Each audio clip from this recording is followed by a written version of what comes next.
The next award I'm going to take care of personally to present it. And I'd like to ask the recipient of the Art Abrams Award, who is Mr. Tony Vellano, to come up here and join me. Tony, come on.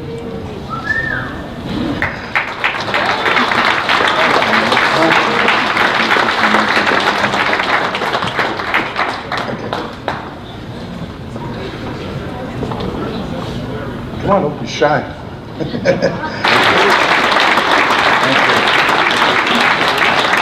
JJ, I want to thank you. I'm in the house. Wake up, guys. Let's go. It happened a long time ago, 20 years this year.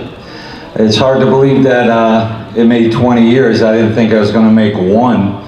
It's never been done before. I was working against an established wrestling organization, and it was hard. I didn't know anybody, and I just knew how to organize. In fact, I'm in the construction business, can you tell? So, being Italian from New York, it's almost what we do. But I knew how to organize, and I knew I had to build a foundation before I could build the house itself. And it had to be done right. And one night I was overseeing a wrestling show with George Steele. And afterwards I said, George, come on, let's go get something to drink, you know? So he said, all right. So the two of us, we were sitting out afterwards, and we invited this guy, Johnny Walker Black. I don't know if any of you know him, you know? Well, the three of us started talking a little too long. And what happened was, I said, what's it for you afterwards? Is there anything for you? I mean, do you have like a Hall of Fame or anything? Now, mind you, New York State has 23 Halls of Fame. I'm in the radius in the Capital District to about 6 or 7. I sit on the board of the directors for the Boxing Hall of Fame, and I've just celebrated my 8th 3-year term. And I'm with the New York State Athletic Commission as a deputy commissioner now for 23 years. So I had an idea how it works.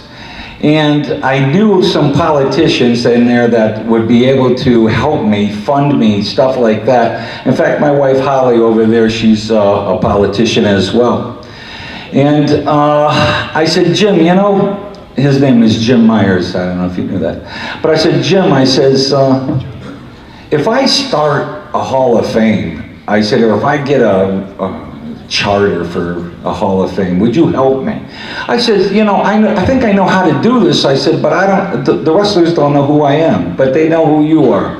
Just tell them to answer the phone when I call, and I'll take it from there. I said, I just need that door to open up for me.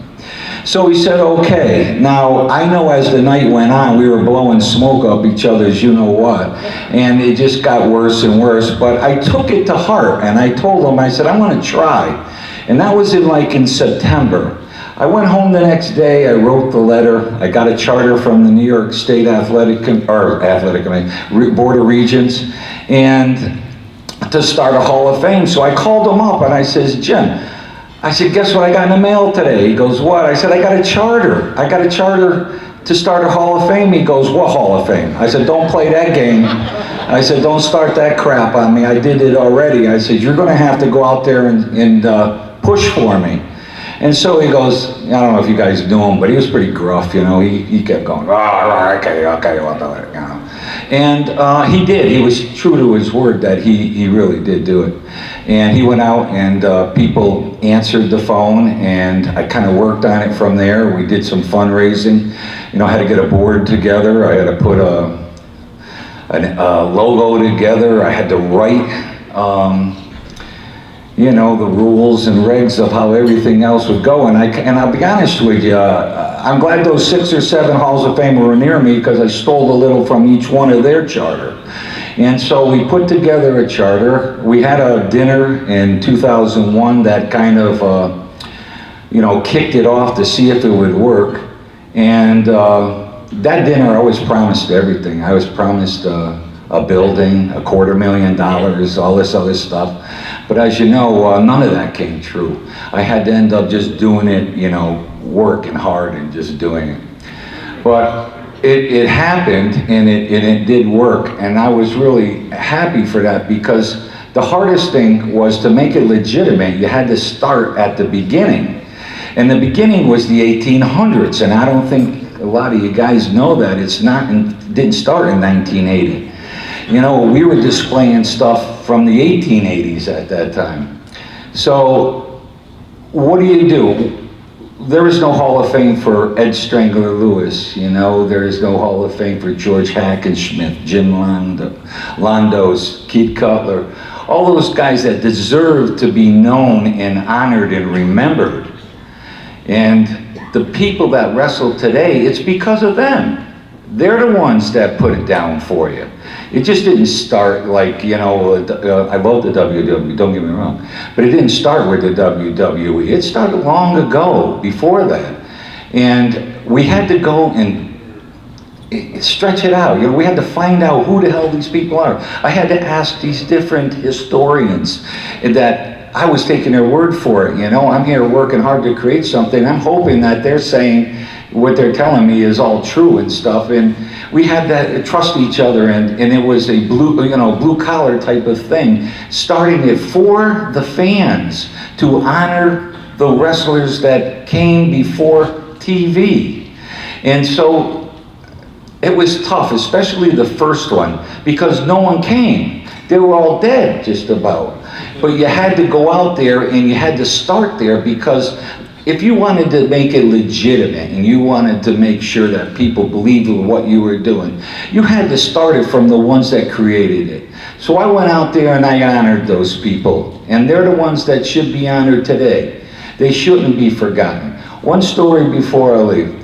I hope most of you know who Killer Kowalski was, okay? And Killer Kowalski, big, gruff guy with the biggest heart you ever want to know. I'll just give you two little stories on that. First of all, when I finally went up to Amsterdam, I went from an 800 square foot room that I would actually put a American flag, I'd open it up to take space. I would like make a banner that goes across this wall, so it's space. So it didn't look empty, you know? So I moved to a building that was like 4,500 square feet. And I kind of like got all the displays up and stuff, and Walter come into the hall. He decided to stop by. So I said, Walter, I said, come on. I said, I want to show you your display. So we go to his display, and he stops in his track and he looks at me and he says,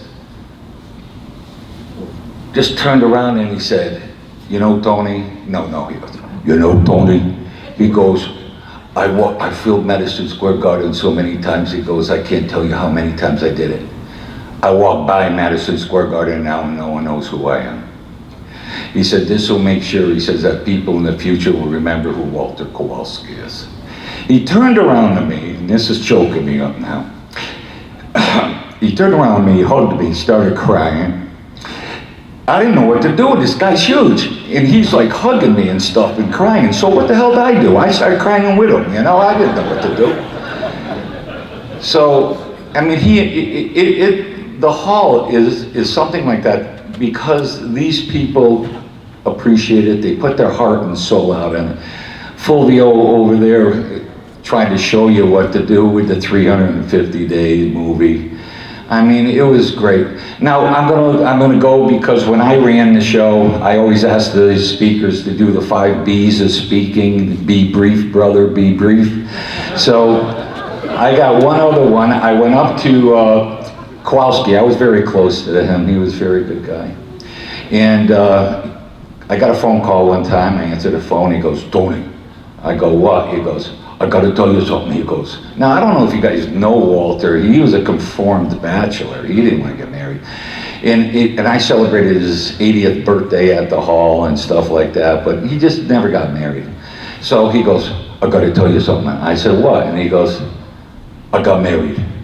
I said, you did what? He goes, I got married today. I said, you got married? I said, you're 80 years old. I go, you kidding me? And he goes, I had to tell you. He goes, I don't know why I had to call you first. And I said, well, I'm honored. I said, but you're marrying Teresa, right? And he goes, yeah. I said, well, what the hell happened there? He said, I had to. I said, what do you mean? He goes, I got her pregnant. I said, it's true Kowalski right all the way down. Thank you so much for this honor. Thank you so much for the Cauliflower Alley Club being who you are. Thank you so much for everything. And Mr. Abrams, I never met you, but thank you. Very good, congratulations, beautiful. Thank you for watching the Hannibal TV. Please like this video if you enjoyed it, and click the subscribe button to not miss any of our latest shoot interviews, match videos, or news updates. Support us on patreon.com for $1.99 a month to watch our full shoot interviews ad-free and help our channel grow. Follow us on Twitter at the Hannibal TV for instant updates.